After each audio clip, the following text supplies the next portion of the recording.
दोस्तों आज की वीडियो में हम बात करने वाले हैं संवत्सर के बारे में। दोस्तों कितने प्रकार के संवत्सर होते हैं, संवत्सर के अर्थ को समझेंगे हम और उसके बारे में जो है डिटेल में जाकर जानेंगे कि वास्तव में ज्योतिषियों द्वारा संवत्सर क्यों इतना इम्पोर्टेंट है।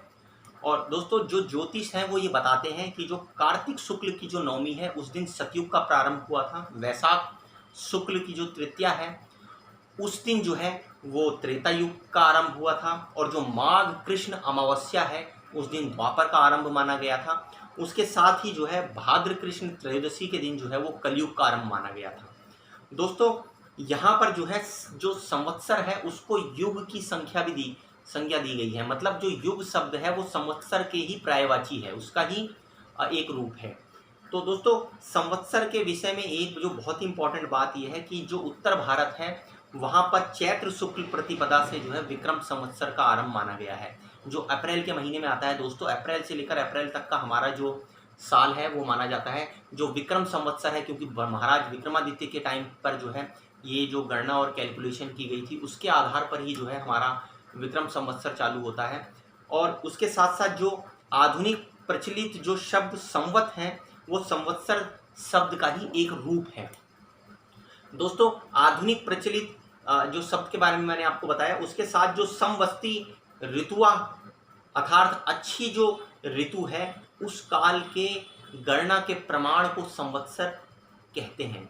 दोस्तों यहाँ पर जो है आपको ये जान लेना चाहिए कि जो जन्म कुंडली के प्रारंभ में संवत्सर का निर्देश रहता है और संवत्सर को एक वर्ष माना जाता है। जैसे मैंने आपको बताया अप्रैल से लेकर अगले साल अप्रैल तक का जो वर्ष है उसको एक संवत्सर बोला जाएगा। संहिता के जो विद्वान गुरु हैं वो मध्य राशि के भोग काल को भी संवत्सर मानते हैं। इसके बारे में दोस्तों हम किसी अलग से किसी वीडियो में जो है चर्चा करेंगे।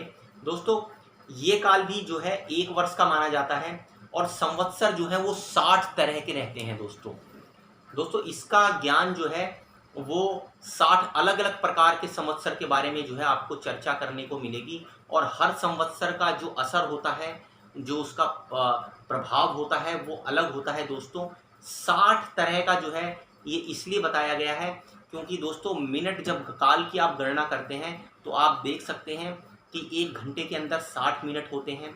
उसी प्रकार से जो है 60 का बहुत इम्पॉर्टेंट रोल आता है जब हम काल की गणना करते हैं। दोस्तों एक मिनट के अंदर 60 सेकंड होते हैं, एक घंटे के अंदर 60 मिनट होते हैं। तो इसी प्रकार की गणना में जो है संवत्सर भी जो है 60 तरह के बताए गए हैं और ये क्रमशः जो है एक रोटेशन में एक साइकिल में चलते रहते हैं।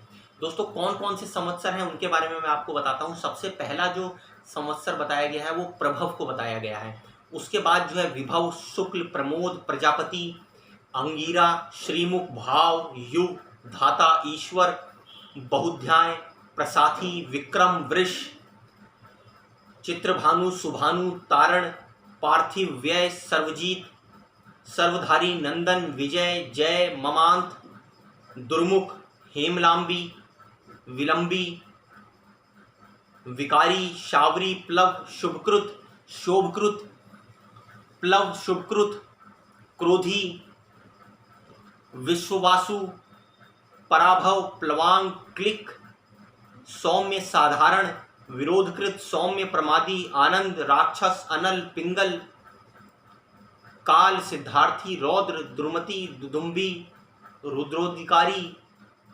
रक्ताक्षी, क्रोधन, क्षय।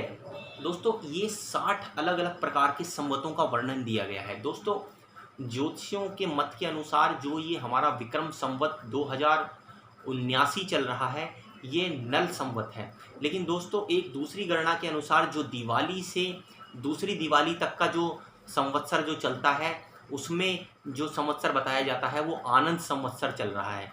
तो दोस्तों गणनाओं और काल के अनुसार जो है दो अलग अलग प्रकार के आपको जो है संवत्सर की परिभाषा जो है आधुनिक काल में मिलती है। दोस्तों दोनों का ही मिला जुला असर जो है वो आप पूरे के पूरे साल में देख सकते हैं।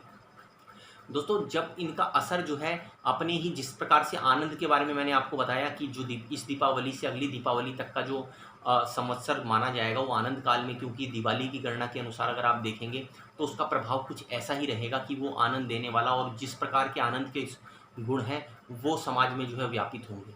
और जब आप नल वाले संवत्सर को जो है उसकी गणना करेंगे, उसको संदर्भ में देखेंगे तो उसमें मिला-जुला उसका जो है असर दिखाई देगा, जिसमें कुछ आपदाएँ और कुछ अच्छी खबरें दोनों के जो है मिश्रित सम्मिलित जो है आपको परिणाम समाज के अंदर देखने को मिल सकते हैं। लेकिन दोस्तों बहुत इम्पोर्टेंट ये है कि जब हम आनंद वाले संवत्सर को दिवाली से जो है दूसरी दिवाली तक देखते हैं, तो उसके बाद जो अगला जो संवत्सर जो अगली दिवाली से उसके बाद अगले साल तक की दिवाली तक आएगा, वो बड़ा ही परेशान और बेचैन करने वाला है, क्योंकि दोस्तों आनंद संवत्सर के बाद आता है राक्षस संवत्सर। दोस्तों इस संवत्सर में लोगों के अंदर राक्षसी प्रवृत्ति जो है वो व्याप्त हो जाती है। तो लोगों के अंदर जो है वो कई प्रकार के विकार उत्पन्न होने लगते हैं, कई प्रकार के युद्ध, प्राकृतिक आपदाएँ आने के जो है वो प्रभाव बना रहता है। इसके अलावा जो है और भी कई तरह के नेगेटिव और जो है शुभ परिणाम संवत्सर के अकॉर्डिंग हम आराम से ज्ञात कर सकते हैं दोस्तों। संवत्सर के नाम के अनुसार ही उसमें कई प्रकार के जो हैं गुणधर्म व्याप्त होते हैं। उन्हीं गुणधर्मों के आधार पर जो है पूरे साल का कैलकुलेशन किया जाता है कि ये साल किस राशि वाले व्यक्ति के लिए कैसा जाएगा दोस्तों। दोस्तों संवत्सर के 60 प्रकार होते हैं, उसके बारे में मैंने आपको बताया। दोस्तों अगली वीडियो में हम किसी और इंटरेस्टिंग टॉपिक के ऊपर बात करेंगे। तब तक के लिए